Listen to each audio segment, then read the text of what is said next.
Hello friends, welcome to story book Telugu. మనం ఈ వీడియోలో భైరవ ద్వీపం పార్ట్ 5 అనే స్టోరీ గురించి తెలుసుకుందాం. క్రితం ఎపిసోడ్లో ద్విముఖాసుని చేరుకున్న ఉగ్రనందుడు అతను పెట్టిన పరీక్షలో నెగ్గి అతని మనసు గెలుచుకున్నాడు. ఆ తరువాత తనే 2 ముఖాల గుర్రంగా మారి ఉగ్రనందుణ్ణి భైరవ ద్వీపానికి తీసుకెళ్లడానికి పెట్టిన షరతు కారణంగా తనకి యక్షకన్య ద్వారా వచ్చిన కామరూప వరాన్ని వాడుకుని అదే యక్షకన్యగా మారి ద్విముఖాశ్వం మీద భైరవ ద్వీపానికి బయలుదేరాడు ఆ మహావీరుడు. ఆ తర్వాత ఏం జరిగిందో ఈ ఎపిసోడ్లో చూద్దాం. 2 ముఖాలున్న అశ్వం మీద మహాసముద్రం మీద ప్రయాణిస్తున్న యక్షకన్య రూపంలో ఉన్న ఉగ్రనందుడు మధుర గానాన్ని ఆలపిస్తుంటే అలసటే తీరకుండా ద్విముఖాశ్వ భైరవ ద్వీపానికి తాను చేరుస్తానన్న చోటికి చేరుకున్నాక, వీరా, నీ సమయస్ఫూర్తితో యక్షకన్యగా మారి నన్ను అలరించి నీ మజిలీ చేరుకున్నావు. ఇక నేను పెట్టిన 2వ షరతు ప్రకారం నిన్ను సముద్రం మధ్యలోని వదిలిపెట్టబోతున్నాను. అంతేకాదు, నీ మధుర గానలహరితో నన్ను అలరించిన నీకు ఒక సర్వశక్తి కంకణాన్ని ప్రసాదిస్తున్నాను. మహాప్రసాదం స్వామి, నాకు ఒక్క క్షణం సమయమివ్వండి. ఈ సముద్రాన్ని దాటడానికి నా దగ్గర ఒక ఉపాయముంది అనుకుని యక్షకన్య రూపం నుండి తన అసలు రూపంలోకి వచ్చాడు. అప్పుడు అతను మళ్లీ యక్షకన్యని మనసులో తలవగా ఆమె అక్కడ ప్రత్యక్షమైంది. వీరా, ఏమీ నీ కోరిక? తల్లి, ఆ ప్రస్థానంలో ఆఖరి మజిలీకి చేరుకున్నాను. ఈ నడి సముద్రం నుండి నేను ఆ భయంకరమైన భైరవ ద్వీపానికి చేరుకోవడానికి నీ సహాయం కావాలి అని ఉగ్రనందుడు కోరగానే ఆ గంధర్వకన్య తివాచీలా మారిపోయింది. అప్పుడు ద్విముఖాశ్వమీద ఉన్న ఉగ్రనందుడు ఆ గాలిలో తేలుతున్న తివాచీ మీదికి వెళ్ళాడు. ద్విముఖాశ్వమీద ఉన్న ఆ మూటని కూడా ఆ అశ్వం ఆ తివాచీ మీద విసిరి మళ్లీ వాయువేగంతో ద్విముఖాశ్వ అక్కడి నుండి వెళ్ళిపోయాడు. అంతే, మూట తివాచీ మీద పడిన వెంటనే ఆ మాయా తివాచీ గాలిలో అటూ ఇటూ పల్టీలు కొడుతుంది. అప్పుడు తివాచీగా ఉన్న యక్షకన్య స్వరం ఉగ్రనందుడికి వినిపిస్తూ, వీరా, శాపగ్రస్తులను నేను మాయారూపంలో ఉన్నప్పుడు తాళలేను. నాపైన ఉన్న ఆ శాపగ్రస్త వస్తువుని పక్కన విసిరేయి, లేదంటే మనం సముద్ర గర్భంలోకి పడిపోతాం. ఈ మూట ఏంటో నాకు తెలీదు. ఆ ద్విముఖాశ్వ దీన్ని ఎందుకు నాకు అప్పగించాడో తెలియడం లేదు అని ఆ మూటని తీసి సముద్రంలోకి విసరడానికి ఎంత ప్రయత్నించినా అది కదలడం లేదు. వీరుడా, ఎక్కువ ఉపేక్షించకుండా నీ దగ్గర ఉన్న మాయా ఉంగరం ద్వారా ఆ శాపగ్రస్తుడికి శాప విమోచన చెయ్యి అని చెప్పింది. అప్పుడు తన దగ్గర ఉన్న తమ రాజగురువు ఇచ్చిన ఉంగరాన్ని బయటకు తీసి ఆ మూట మీద ఉంచగానే ఆ మూటలో అప్పటి వరకు శాపగ్రస్తంగా ఉన్న అమరసేనుడు తన రూపంలోకి తాను వచ్చాడు. ఆ రాజగురువు ఇచ్చిన ఉంగరం ఆ క్షణమే మాయమైపోయింది. దాంతో ఆ తివాచీ మళ్లీ గాలిలో ముందులాగా నిలకడ అయ్యింది. మహావీరా, ఎవరు మీరు?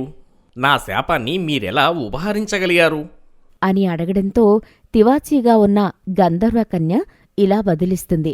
ఈ వీరుడి పేరు ఉగ్రనందుడు. మహాభయంకరమైన ఆ భైరవ ద్వీపంలో బందీగా ఉన్న తమ దేశ యువరాణి కోసం ఇంతటి సాహస మజిలీని ప్రారంభించాడు. ఇప్పుడు మీ శాపాన్ని విముక్తి చేసింది కూడా ఈ వీరుడే, యువరాజా.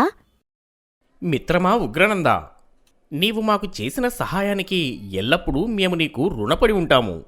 ఒకప్పుడు కోపానికి దుందుడుకుకు స్థలమానికంగా ఉన్న నేను ఆ శాపం వల్ల చాలా పరిణితి చెందాను.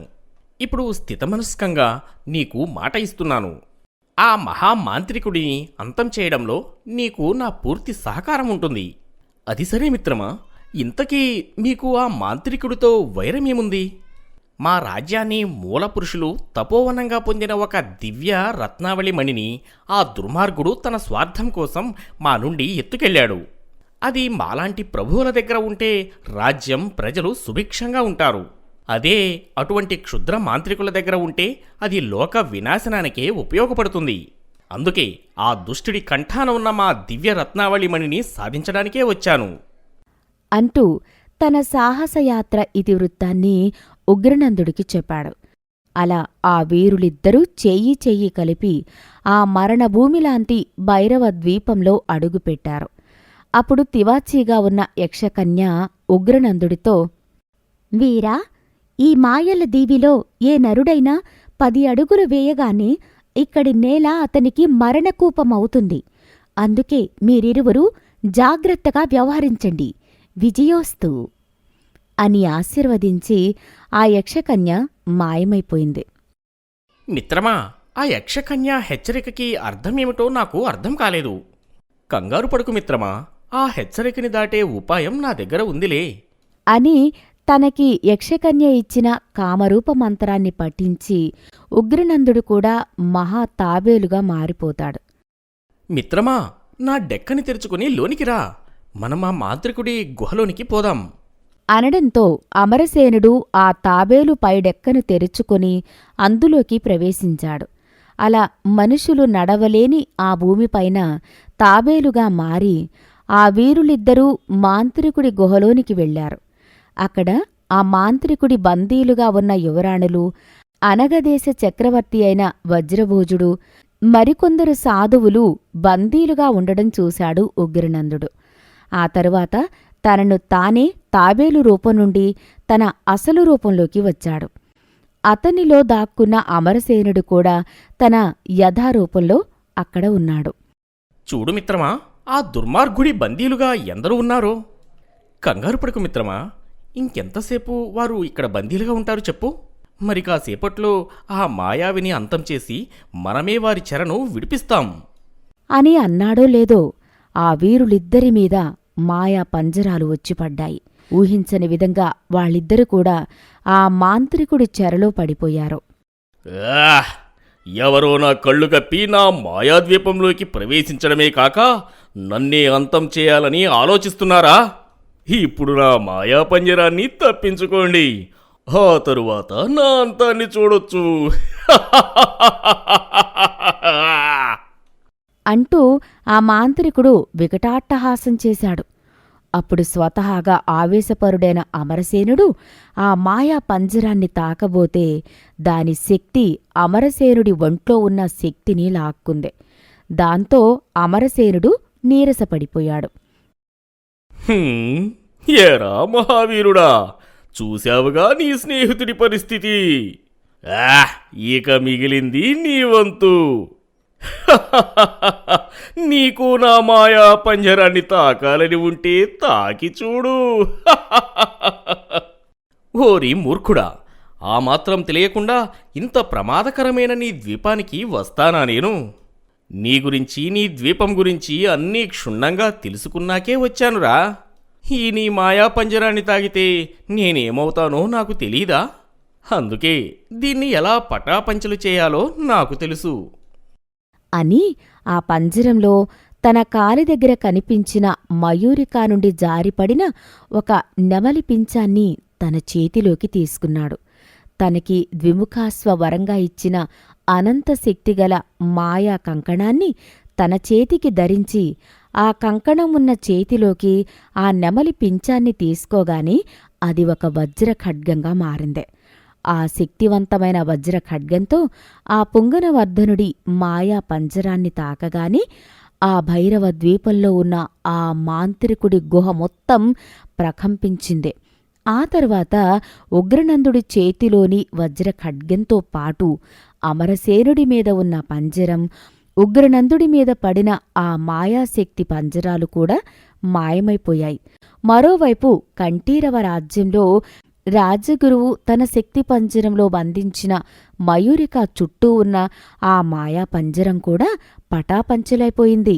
అప్పటి వరకు మహామాంత్రికుడు పుంగనవర్ధనుడి వశంలో ఉన్న ఆ మయూరిక అనబడే స్తంభకుడు ఒక దివ్య ఋషిరూపంలోకి వచ్చాడు. అతన్ని చూసిన వారందరూ ఆశ్చర్యపోసాగారు. మహాశయ, ఎవరు మీరు?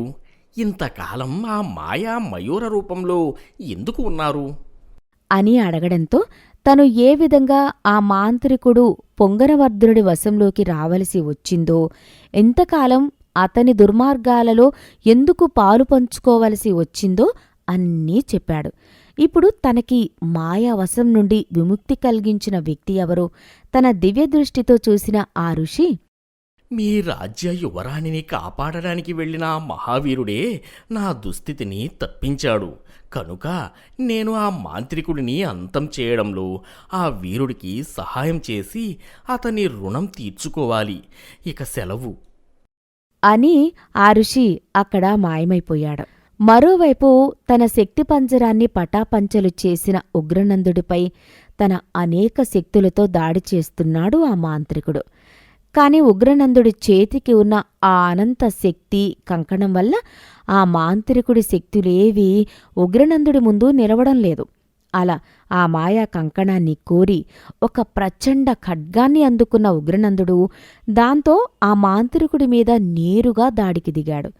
కాని ఆ కత్తివేటు పడింది ఉగ్రనందుడి మీదే అయినా దానివల్ల గాయం అతని ప్రధాన అనుచరుడైన మహాతాబేలుకయ్యింది. అప్పుడే ఆ మాంత్రికుడి మెడలో ఉన్న దివ్య రత్నావళిహారం నేల రాలిందే.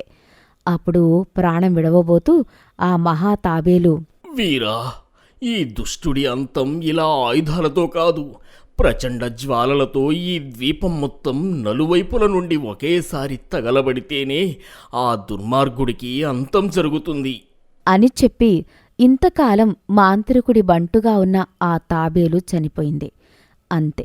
మాంత్రికుడి మరణ రహస్యం తెలుసుకోగాని ఉగ్రనందుడు తన మనసులో ప్రచండ జ్వాలాసిద్ధుడిని తలుచుకున్నాడు. వెంటనే ఆ సాధువు అక్కడ ప్రత్యక్షమైపోయాడు. స్వామి, మీ ఆకలిని ఉపశమనపరిచే ఈ భైరవ ద్వీపాన్ని మీకు ఆహారంగా ఇస్తున్నాను. నలువైపులా చుట్టుముట్టి ఈ ద్వీపాన్ని అరగించండి. భళా వీరుడా, భళా అంటూ ఆ సాధువు మంటరూపంగా మారి ఆ భైరవ ద్వీపం మొత్తం చుట్టుముట్టాడు. అలా ఆ ద్వీపం మంటల్లో కాలిపోతుంటే మాంత్రికుడి బందీలుగా ఉన్నవారందరూ విముక్తి పొందసాగారు. అప్పుడు అక్కడికి ప్రత్యక్షమైన ఋషి, భయపడకండి నాయనలారా, మీ అందరినీ ఈ జ్వాలాభారి నుండి నేను తప్పిస్తాను అని అక్కడున్న వారందర్నీ తన శక్తులతో మాయం చేసి అందరినీ కించామతి రాజ్యానికి చేర్చాడు. అప్పుడు యువరాణిని కాపాడి తీసుకువచ్చిన ఉగ్రనందుడు, మహారాజా, మీకు మాట ఇచ్చిన ప్రకారం మన యువరాణిని కాపాడి తీసుకొచ్చాను అని ఆ యువరాణిని తన తండ్రికి అప్పగించాడు. ఆ తరువాత అందరూ ఆనందంగా ఉగ్రనందుడికి ఆ యువరాణికి పెళ్లి జరిపించాడు. కథ చివరి వరకు చూశారు అంటే ఎంతో కొంత నచ్చే ఉంటుంది. వీలైతే లైక్ చేయండి, కుదిరితే షేర్ చేయండి. మరిన్ని కొత్త వీడియోస్ కోసం మన స్టోరీ బుక్ తెలుగు ఛానల్ని సబ్స్క్రైబ్ చేసుకోండి.